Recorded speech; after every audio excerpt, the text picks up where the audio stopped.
ఆలోచించండి.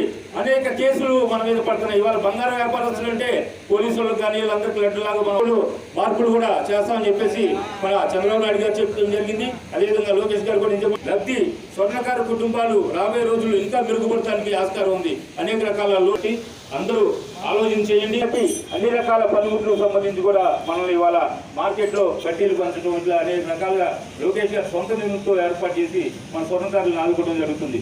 కానీ ఏర్పాటు చేస్తున్నారు స్వర్ణకారుల కోసం కాంప్లెక్స్ ఒకటి ఏర్పాటు చేస్తానన్నాడు. దాదాపు 2-3 వేల మంది వర్క్షాపులు 2-3 ఉన్న మిత్రులందరూ మద్దతు తెలియజేయాల్సిందిగా కోరుతూ సెలవు తీసుకుంటున్నాం.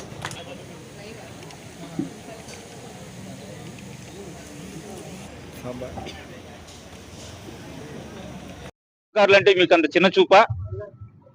ఇదే ఎమ్మెల్యే గారిని అడుగుతున్నాం. అదే విధంగా జగన్మోహన్ రెడ్డి గారు కూడా ఈ మెసేజ్ వెళ్ళాలా. స్వర్ణకారుల్ని మోసం చేస్తున్నారు. రాష్ట్రంలో 1,80,000 కుటుంబాలు ఈ వృత్తిలో జీవిస్తున్నాయి. కానీ 8 లక్షల ఓటర్లు ఈ స్వర్ణకారులు ఈ వృత్తికి సంబంధించిన వాళ్ళు మొత్తం ఏదైనా కానీ ఆ కుటుంబాలు 8 లక్షల కుటుంబాలు ఈ వృత్తి మీద ఉన్నాయి.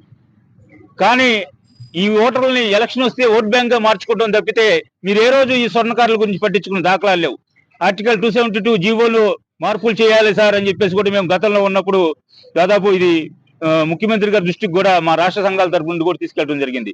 ఇవాళ వరకు మా స్వర్ణకారుల్ని అనేక దొంగ బంగారాల కేసులు పేరుతో అనేక ఫేక్ కేసుల్లో తీసుకుని వెళ్ళి ఎంతో మందిని టార్చర్లు పెట్టి వాళ్ళని మానసికంగా ఆర్థికంగా దెబ్బలు తీయటం, అదేవిధంగా కొందరైతే ఈ కేసులు తట్టుకోలేక సూసైడ్ చేసుకోవడం కూడా చాలా మంది చూసి ఉంటారు మీరు.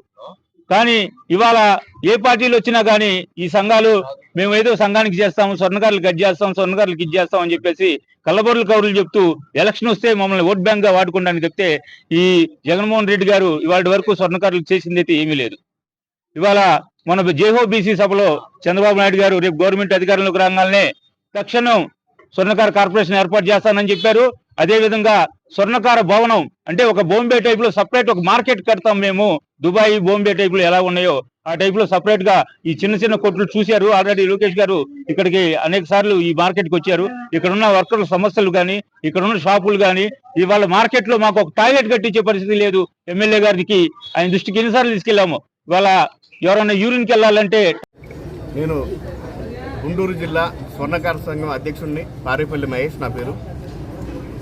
ఈరోజు మంగళగిరి లక్ష్మీ నరసింహస్వామి స్వర్ణకార సంఘం మరి మంగళగిరి స్వర్ణకార సోదరులందరం కలిపి మా భవిష్యత్తు కోసం స్వర్ణకార కార్పొరేషన్ ఏర్పాటు కోసం ఈరోజు రిలే నిరాహార దీక్షలో కూర్చోవడం జరిగింది.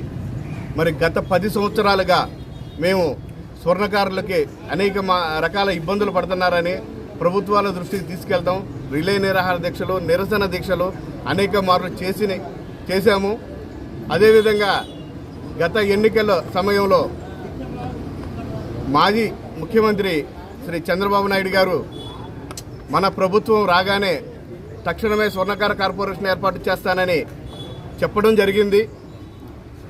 అయితే జగన్మోహన్ రెడ్డి గారు వారి పాదయాత్రలో స్వర్ణకారులకు సూత్రాలు తయారు చేసుకునే జీవోని మరి స్వర్ణకారులకు ప్రత్యేక కార్పొరేషన్ ఏర్పాటు చేస్తానని ఆయన విజయనగరం పర్యటనలో మాకు వాగ్దానం చేయడం జరిగింది.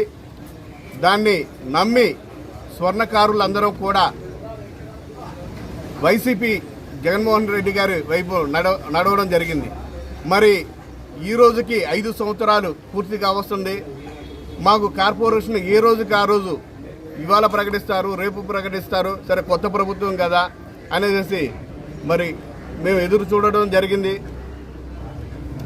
కనీసం మా గోడు విడిపించుకునే అవకాశాన్ని కూడా మాకు కుదరలేదు. అంటే సీఎం గారి దగ్గరికి వెళ్ళి మా సమస్యలు చెప్పుకోవడానికి కూడా అవకాశం ఇవ్వలేదు.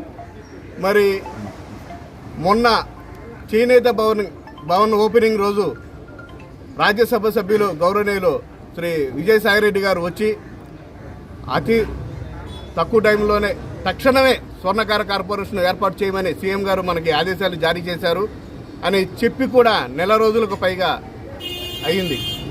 ఈ రోజు వరకు కూడా వస్తుందని ఎదురు చూస్తున్నాం.